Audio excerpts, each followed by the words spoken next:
Alright y'all, welcome back. So today I'm about to explain to y'all how I pack black. A lot of people don't understand how to pack their black and get it saturated.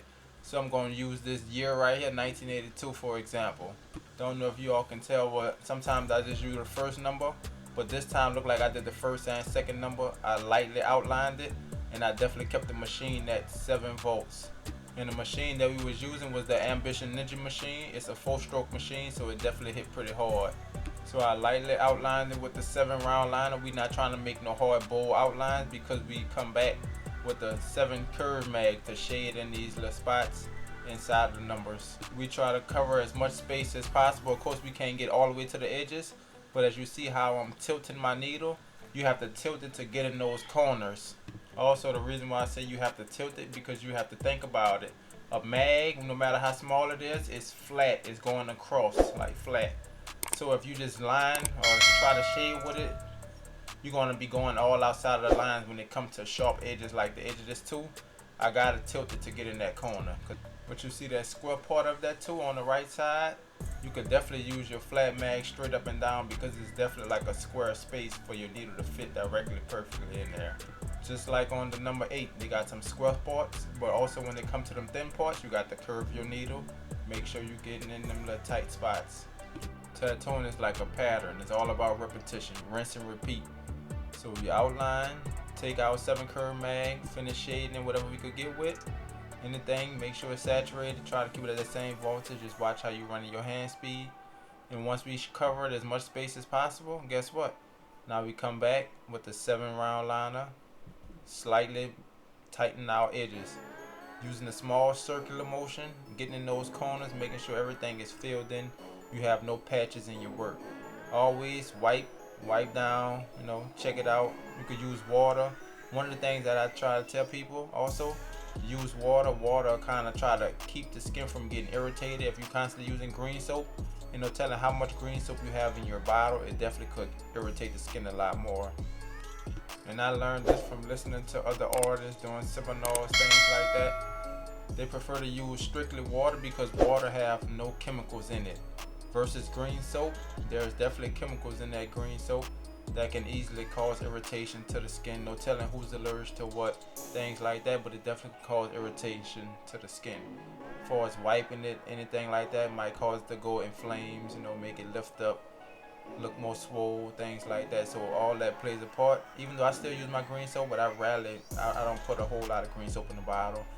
I give it like 1 part of green soap to 9 parts water in my green soap bottle. But I still try to remember when doing my portraits so the skin don't get inflamed or don't get irritated. I still try to just use my distilled water bottle to wipe it down because green soap is only to wipe the ink away so you can see your tattoo. But if I could use my water and wipe that ink away as well, do the same job, it's no sense of really to keep using my green soap. But I definitely always use green soap at the end because I want to get the tattoo completely clean, make sure everything is sterile, all ink is off the skin. And green soap definitely will dilute any ink that's on the skin and make sure that is gone. Even though you want the client to go home and wash it 30 minutes after they take off the bandage and anything like that, make sure they wash their hands, wash their tattoo. And that's one thing I could say for sure. You can't always depend on the clients to do the right thing. You could tell them anything like do all this, do the right thing, make sure you keep it clean, don't get it dirty. You could tell them all the rules. You could give them even an instruction sheet. But I learned a long time ago, it seemed like some clients still would listen to their parents, their cousins, uncles, anything like that just because they have tattoo experience when it's not the case. And it's not only beginner tattoo people that's just getting tattoos. No, it's people that's experienced and they still would listen and put ointment on it and be in the sun. And it's a lot of things that come into play when a tattoo is healing. And that's something that you don't have control over when a tattoo is healing. So I would say only control what you have control of while the client is in the chair. Try to go light up on their skin. Make sure you're not overworking the skin. Make sure you're going to definitely get a good healing process because you don't know what's going to happen during the healing process.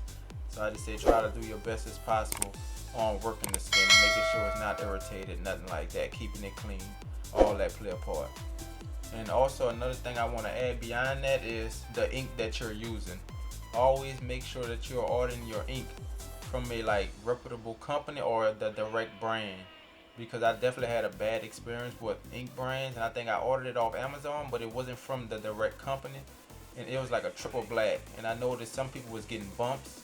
I don't know if it was directly due to the ink or it was due to some people working in the sun or sweating a lot, things like that. But I know all that come into play, but I definitely didn't use no more ink brands that didn't come from a direct company no more, because that was a little iffy situation, and you can't never tell exactly what it is, but I know it didn't happen until I started using that ink. So I just definitely blamed it straight on that ink, blamed it on myself.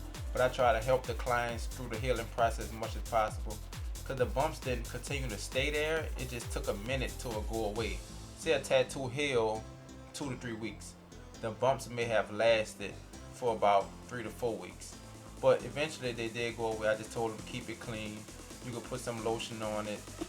Also, they have this cream called hydrocortisone.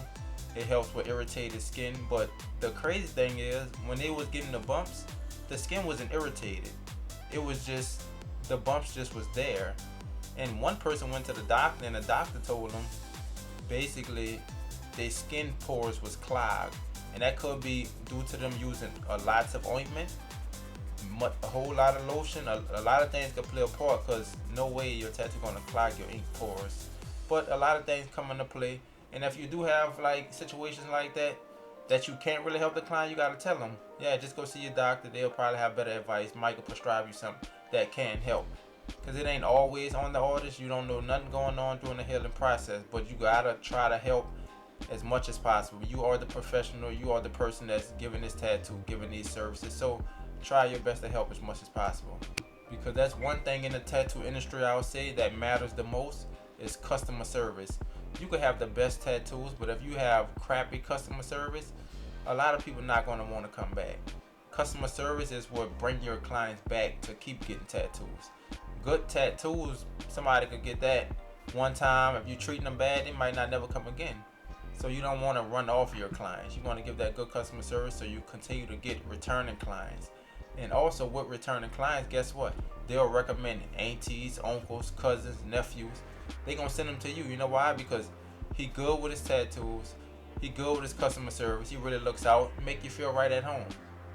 I'm sorry for talking y'all head off with this, but the business side of tattooing is just as important as the tattooing side, because you gotta know your marketing, gotta know your business before you could get any clients, anything like that. Because guess what? There's no tattoos without no clients.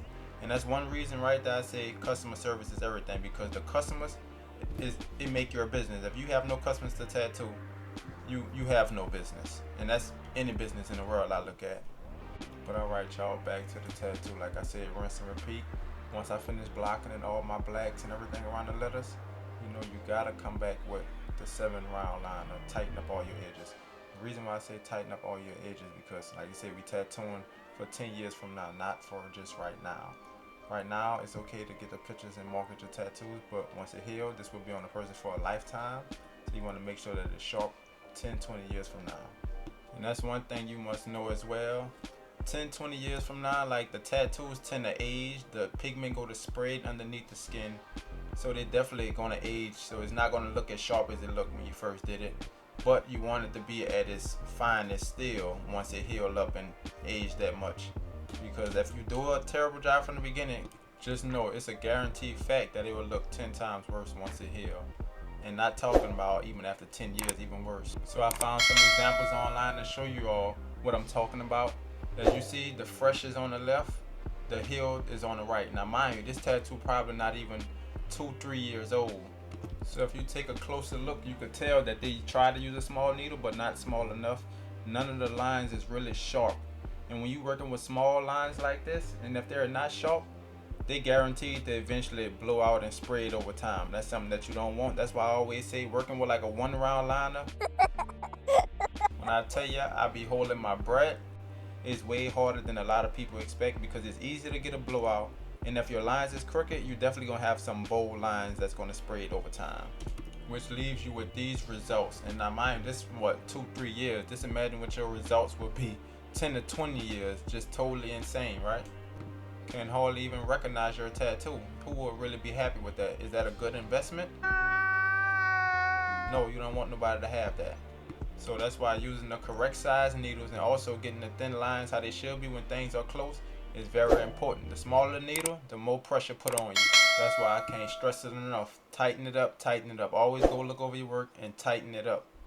If y'all don't take nothing else from this video, I want y'all to remember, stay patient. This is not a race. And two, always remember to go back, look over your line work, over anything, tighten it up before you finish.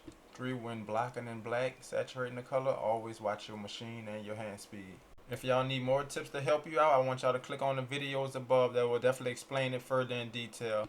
And always know your support is truly appreciated.